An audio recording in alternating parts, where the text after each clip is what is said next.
buenos días, televidentes, amigos.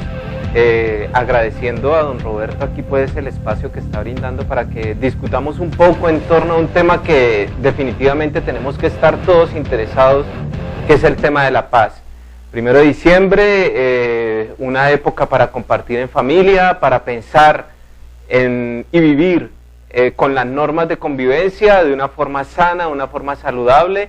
Y pues bueno, aquí estamos afortunadamente teniendo la posibilidad de transmitir unos conocimientos y de compartir con ustedes esto que nosotros pensamos en torno pues a este tema tan importante. Estamos con el señor Carlos, politólogo de la Universidad del Valle, y pues don Carlos, la idea es como retomar un poco el contexto en el que se quedó en el programa anterior referente al tema de la paz. ¿Cómo le va, don Carlos? Muchas gracias a usted, a Roberto, por la invitación tan especial que han hecho pues en relación con este tema, que todo el mundo pues habla de él, pero que hay que conocerlo en detalle, sobre todo sus orígenes, sus causas y las posibles consecuencias que se tengan.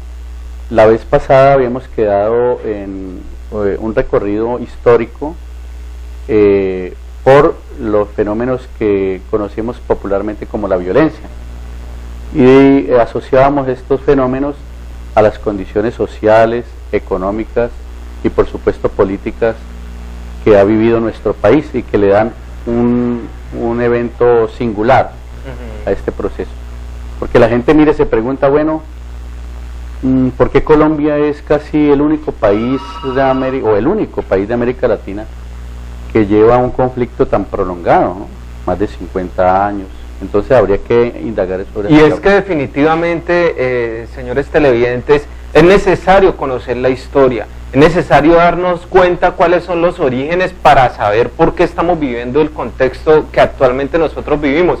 Porque es que además, y eso quiero compartirlo, don Carlos, es muy fácil para la gente hablar del tema simplemente con el referente de los medios de comunicación, sin entender que este efecto de lo que hoy día vivimos, pues tiene unas causas y unas consecuencias que se remiten también a unas directrices políticas de determinados momentos y unas actuaciones de los gobiernos que ha tenido el país en esa situación.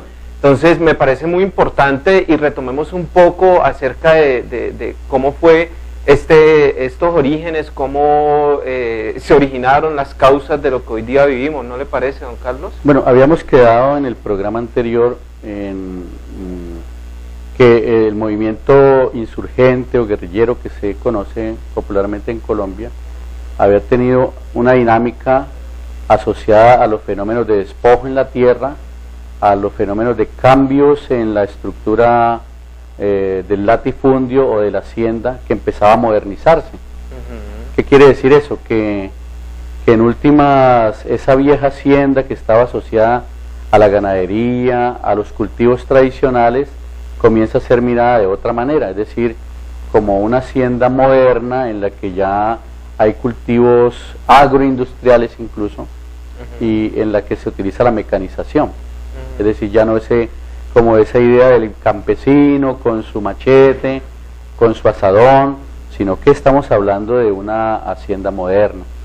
Entonces eso genera en algunos sectores del país, por supuesto, una gran contradicción entre aquellos que se apropian o que son los dueños de esas haciendas y los campesinos a los que les pagan muy mal, prácticamente en condiciones feudales, ¿no? Para que lo entendamos, viene siendo, por así decirlo, la época de la industrialización o la revolución industrial en nuestro país, muy parecido a lo que sucedió en Europa a principios del siglo XIX, cuando empiezan empiezan a formarse estas grandes fábricas y el artesano empieza a ser desplazado, además que empieza a ser explotado.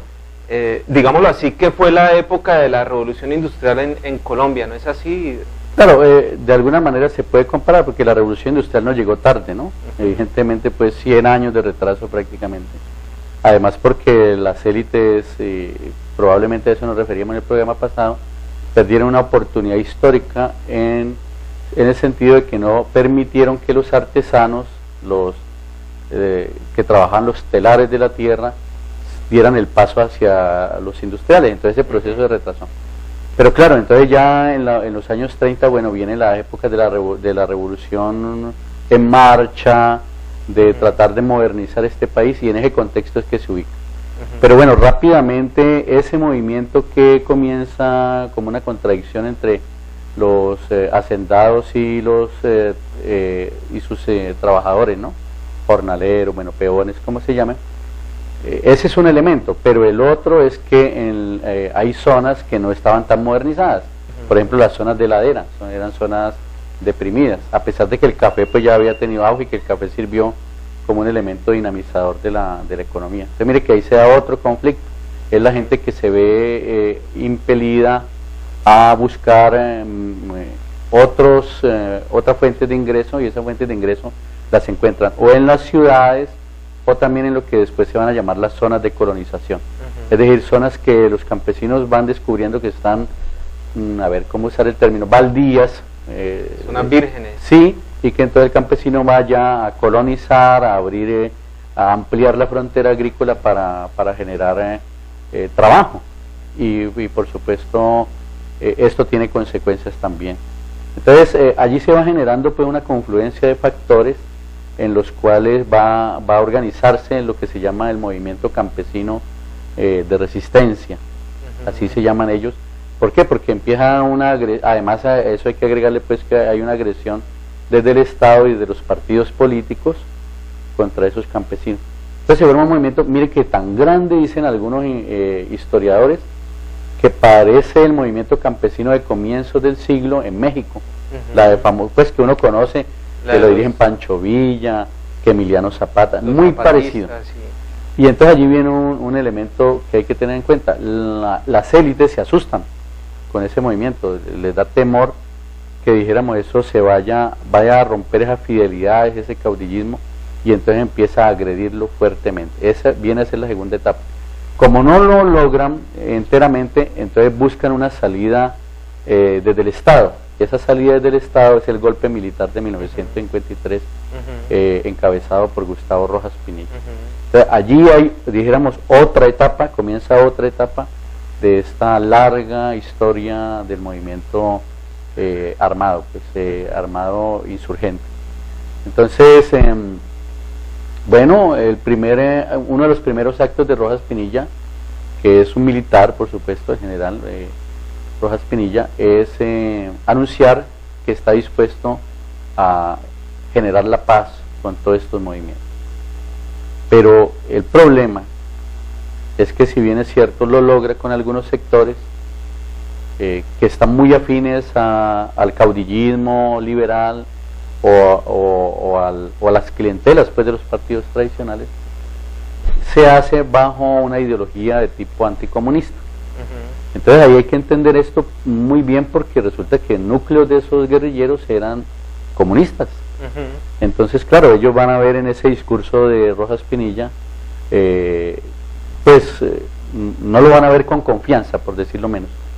Y por supuesto deciden tener un compás de espera, pero no entregar las armas como sí lo hicieron los otros grupos que eran de origen liberal. Y hay que entender también el contexto de este momento histórico en el país, ¿no? Estamos hablando que a nivel mundial, sí, veníamos también de la Segunda Guerra, sí, la creación de dos potencias mundiales que estaban interesadas en consolidarse como imperios, y por un lado teníamos a la Unión Soviética apoyando todos los movimientos revolucionarios y comunistas, y por otro teníamos a los Estados Unidos, que pues de alguna manera tenía su fortín en Latinoamérica y también pretendía pues poder mantener estos países bajo su dominio e imposibilitar las posibilidades de revoluciones, de cambios sociales, de beneficio para las clases populares.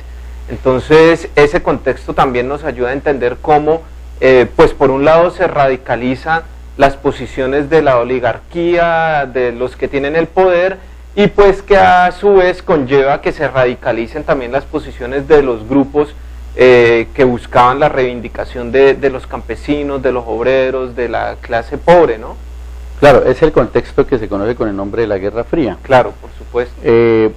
A pesar de que el contexto nos marca mucho, sin embargo, pues las hipótesis que manejamos es que sí, tiene como esa influencia desde el punto de vista del anticomunismo que se genera, y por supuesto la respuesta ideológica que estos sectores de izquierda o revolucionarios expresan frente a esa ideología, pero que en últimas nuestro conflicto no obedece de una manera mecánica a esa confrontación este-oeste o a esa Guerra Fría, sino que tiene, como lo hemos tratado de mostrar, profundas raíces en nuestra historia. Una particularidad especial de todo lo que hemos vivido los colombianos, porque al fin y al cabo, si miramos por ejemplo lo que pasó en Chile con Allende, lo que sucedió en Argentina con el peronismo, ¿sí? Entonces son ejemplos de cómo sí en otros países se pudieron dar determinadas revoluciones, mientras tanto aquí nosotros no. A eso es lo que se refiere específicamente. Exactamente.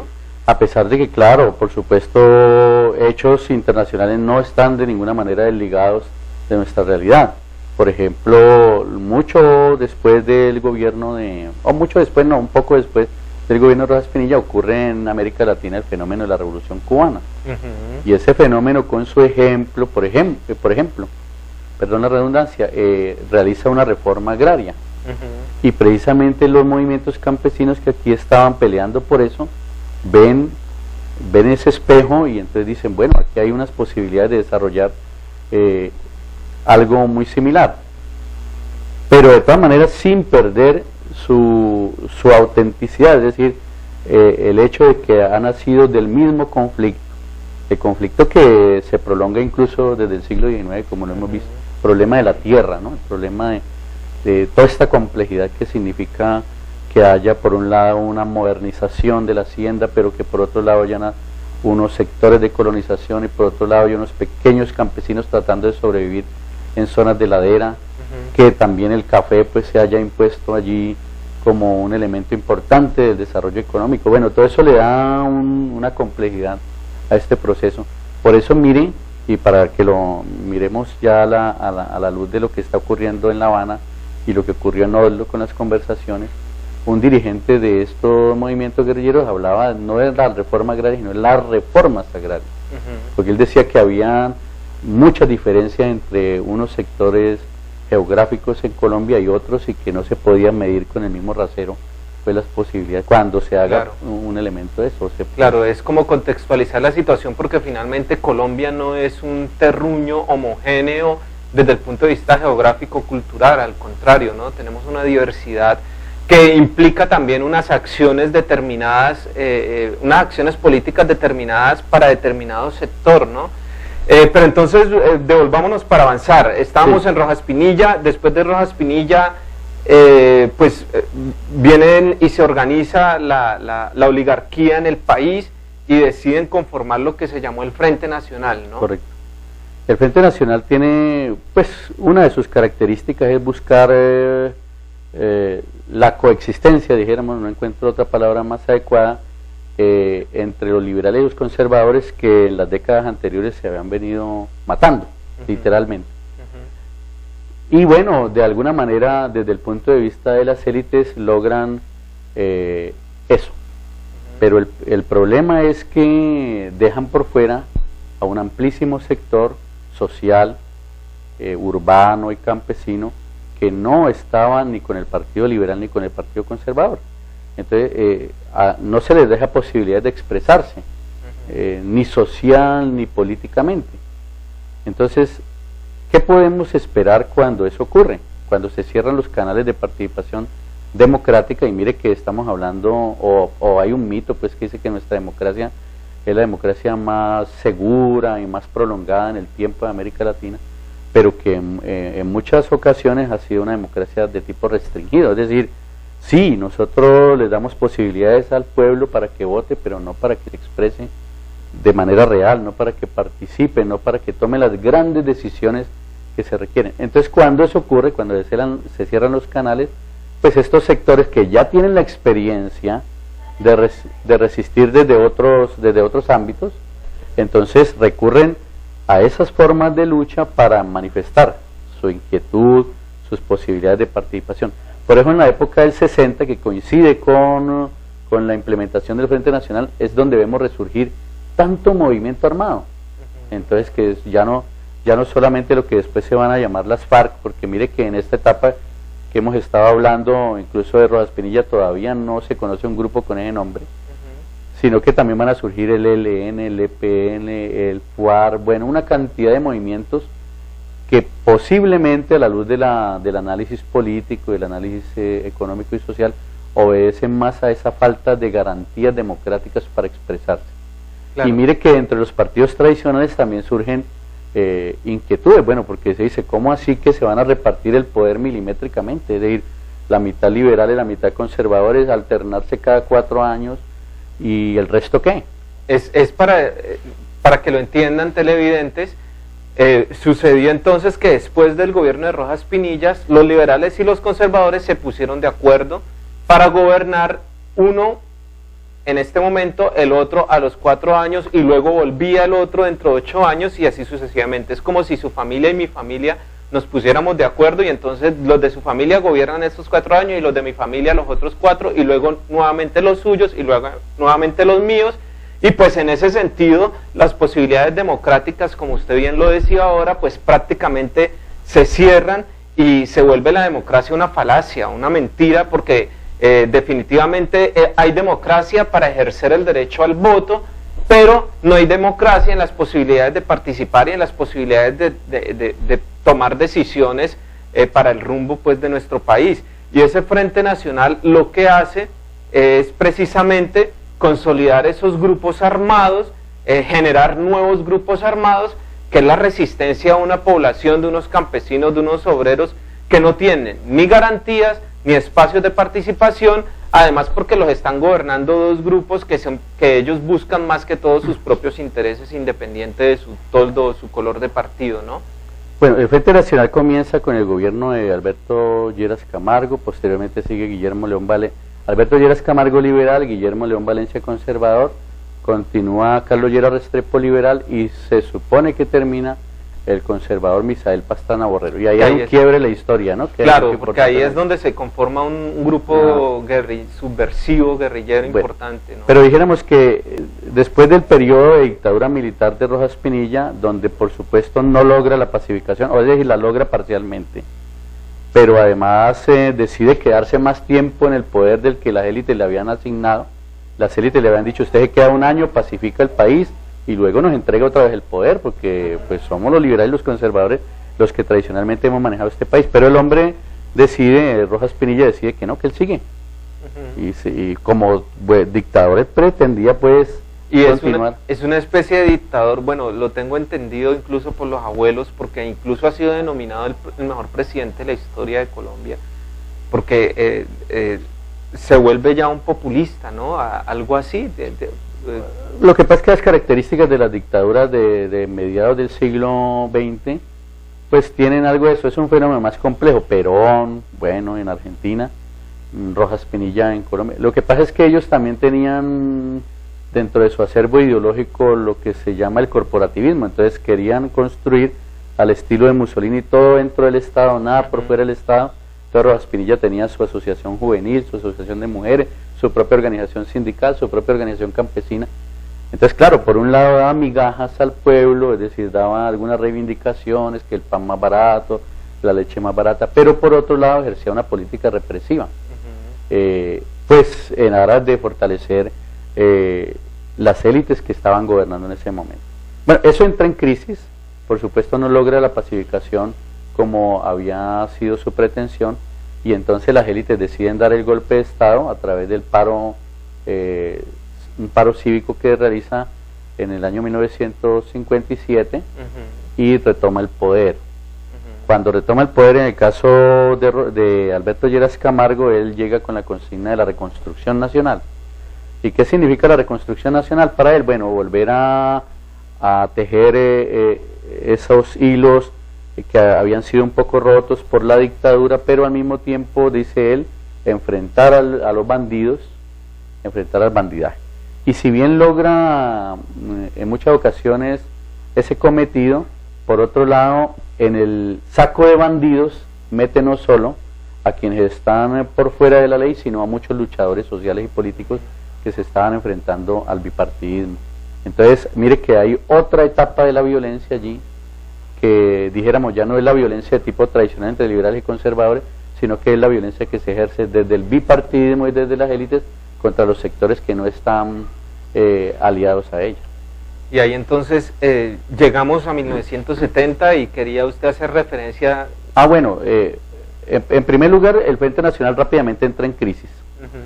Y entra en crisis porque, bueno, ellos tenían presupuestado, y la idea es, sí, los abuelos han de recordarlo, incluso nuestros padres, que bueno, los liberales votaban por los conservadores y los conservadores votaban por los liberales cuando les tocara. Pero resulta que el señor Rojas Pinilla, después de que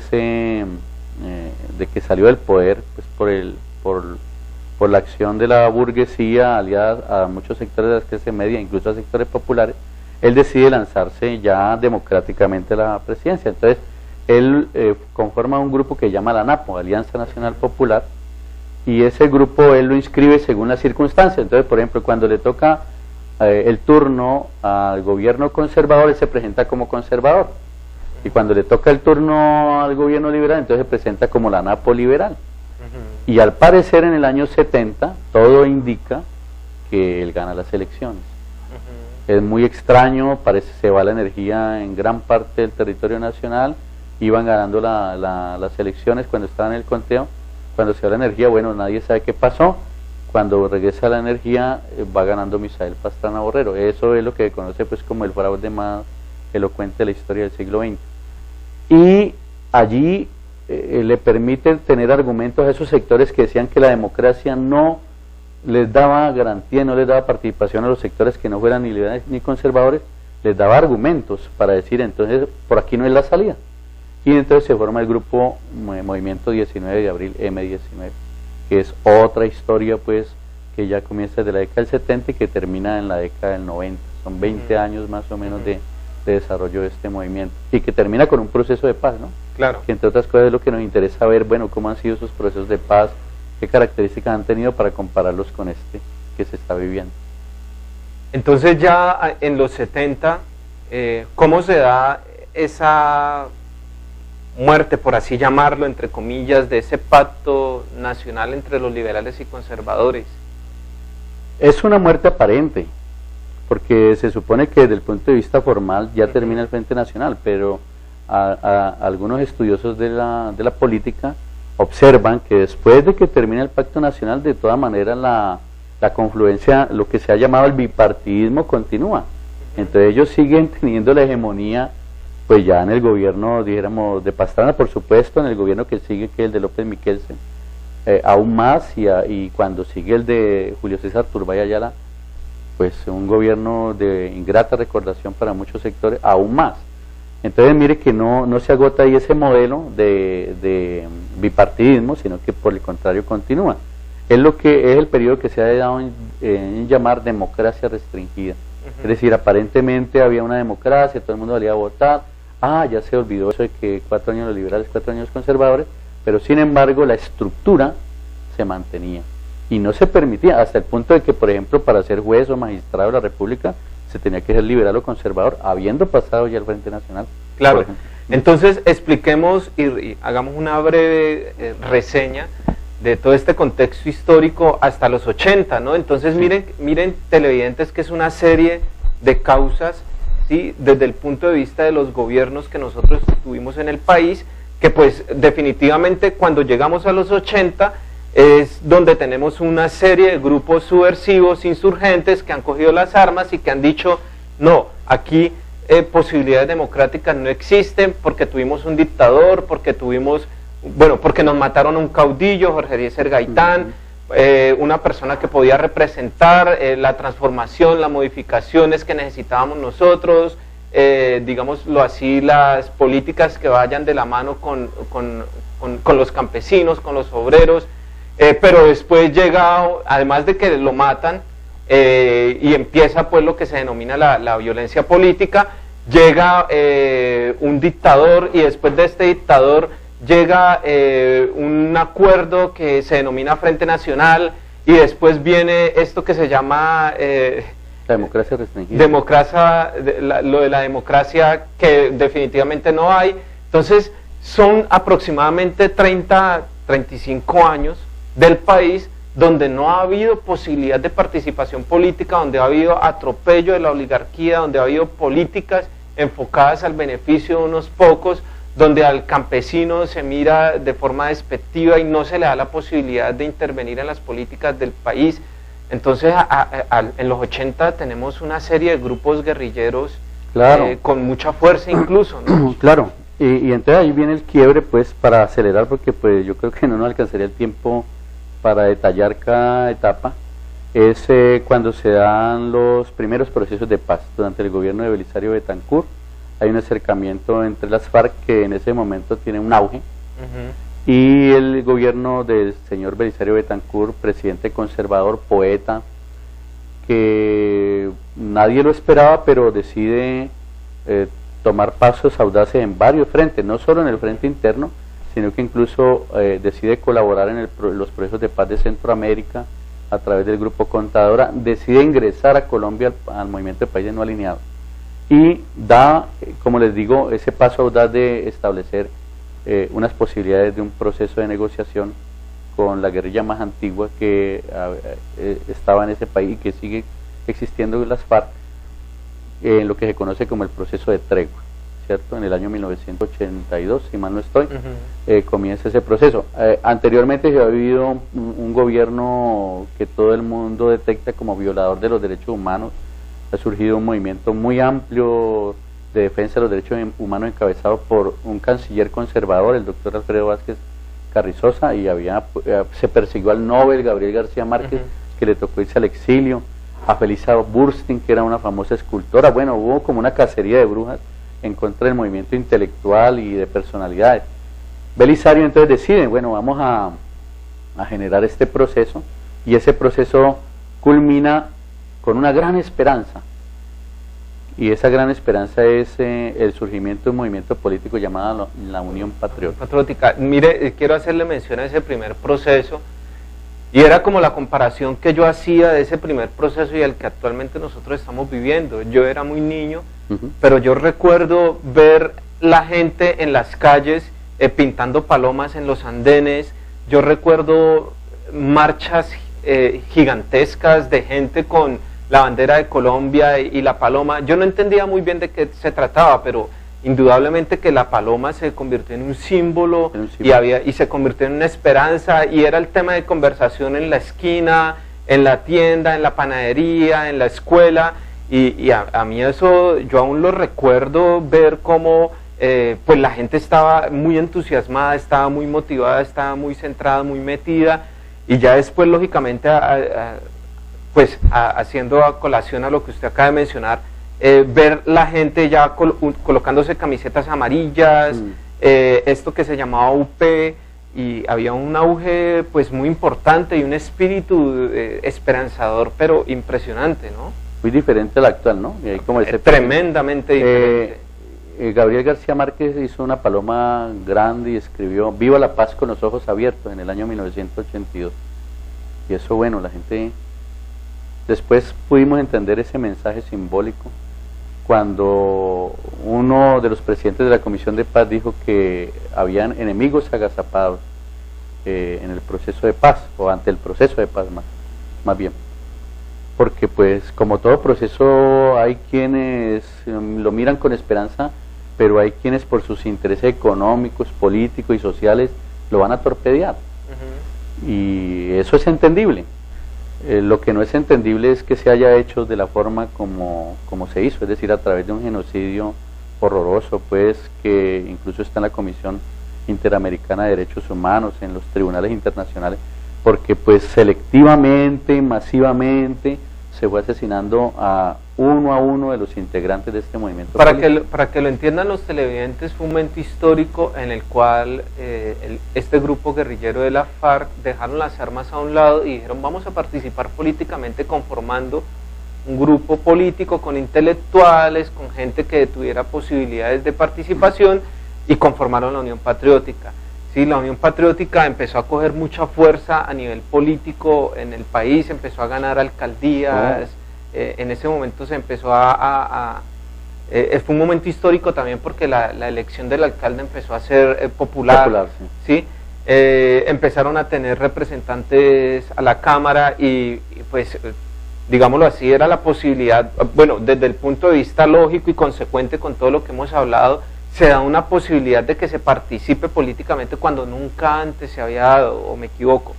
Claro, por lo menos pues esos sectores que siempre habían estado marginados de la actividad política y del poder local, regional y nacional, empezaron a ver posibilidades allí, a canalizarse, que es la antesala incluso de lo que se llama el Pacto Social de la Constitución de 1991. Por ejemplo, ese elemento que usted resalta muy bien, que fue la elección de las alcaldías populares. Entonces la gente veía con expectativa, bueno, que los que llegaban como alcalde no eran guerrilleros, ¿no? Porque ese es uno de los fenómenos importantes. La guerrilla le da paso o posibilita a través del acuerdo el surgimiento de ese movimiento de Unión Patriótica, pero ellos siguen conservando las armas. Es decir, como a la expectativa, a ver si ese experimento triunfa o qué pasa pues en la historia del país, por incluso las experiencias anteriores que se habían vivido y que fueron comentadas en el programa anterior. Entonces, claro, esos alcaldes empiezan a hacer cosas innovadoras, la gente empieza a comprender que hay funcionarios que no se roban los dineros públicos, que realmente los presupuestos se van a utilizar para las comunidades, entonces empiezan a marcar diferencia, llegan al Congreso, incluso que es negociador ahora, Iván Márquez, llega al Congreso de la República en calidad de representante de la Cámara, y entonces propone una serie de reformas políticas, de vivienda, agrarias, la misma descentralización pues municipal o administrativa, es decir, empieza todo un auge y entonces la gente empieza a comparar, decir, ve, pero esto es novedoso, ¿no? No era lo que nos tenían acostumbrados los liberales y los conservadores. Y entonces ahí hay otro punto de quiebre, porque pues las élites empiezan a sentir que también está en veremos su hegemonía, y entonces empiezan a utilizar lo que se conoce popularmente como la guerra sucia, es decir, empiezan a matar uno a uno a estos dirigentes, a asesinarlos, a enviarlos al exilio, y desafortunadamente, pues para resumir esto, se pierde una gran oportunidad histórica. Desaparecen desde el punto de vista literal este partido político, son más de, hay un número aproximado, pero es una aproximación, ¿no? de gente muerta, sí. Porque es que los mataron, o sea, acabaron con sangre la Unión Patriótica. Finalmente no sé cuál es el número que hay en este momento. No, las cifras son 5.000. Sí, las cifras son muy diversas. Dijéramos que un número aproximado podría ser ese que usted menciona. Pero aproximadamente 5.000 personas de este partido político asesinadas. Pero además de que usted señala eso, del punto de vista de los muertos, también hay que decir que mucha gente que se empezó a interesar en la parte política, pues imagínense, le cortaron las alas para esa participación, la gente se volvió esquiva frente al tema, otros, como le digo, se fueron al exilio, se perdió esa gran oportunidad histórica, además una generación de nuevos líderes que probablemente hoy estarían gobernando. Bernardo Jaramillo, el doctor joven, Pardo, ¿no? Leal, Leonardo Posada, José Antequera, bueno, tantos y tantos jóvenes que uno miraba aterrado pues por la televisión, como uno a uno iban cayendo. Esto fue en el último quinquenio de los 80, ¿no? Entre 1984, 85 hasta, bueno, continuó, ¿no? Pero 90, 91, 92, ¿no? Y incluso todavía usted puede leer en algunos artículos de prensa, en estos días veía, asesinaron a alguien que había estado... Además de los asesinatos, la gente desaparecida, ¿no? Los exiliados, los desaparecidos y los asesinados. Exactamente. Pero entonces llegamos a 1989 y allí pasa algo con el M-19, ¿no? Allí... Claro, este movimiento pues que era más de tipo urbano, no era tan rural como las FARC, decide pues ingresar al proceso de paz con el gobierno de entonces, y no solo el M-19, sino que pues se van desgajando otros sectores como el movimiento Quintín Lame, el EPL, la Corriente de Renovación Socialista, bueno, una cantidad de grupos más pequeños por supuesto en número que las FARC, y podríamos con menos historia. Podríamos hablar allí de un segundo proceso, el primer proceso con Belisario Betancur, la tregua con ahora la diferencia, llegamos aquí. Exacto, es un segundo proceso, pero tiene una característica, y es que a diferencia de lo que siempre ha exigido las FARC, que son reformas profundas en lo económico, en lo social, en lo político, estructurales, ¿no? Porque pues sus causas son también estructurales.